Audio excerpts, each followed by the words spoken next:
Tah iya guys, anu boga wilayah Putra Sehati teh lamun aya bus ka Tasik teu ngalungan duit mah bisa ngaliwat.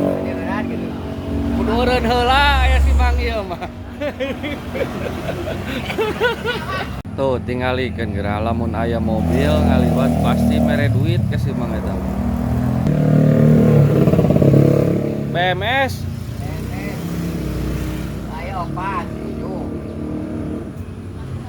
Hah? Tuh, Ciras tuh. Tuh, Ciras tuh.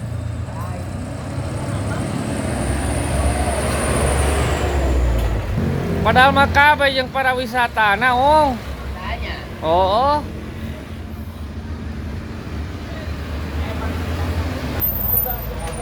Oh, cek aing om. Heuh. Pokona mah nu rek ka Tasik pasti eureun heula. Tuh, ya hiji. Jatah, guys.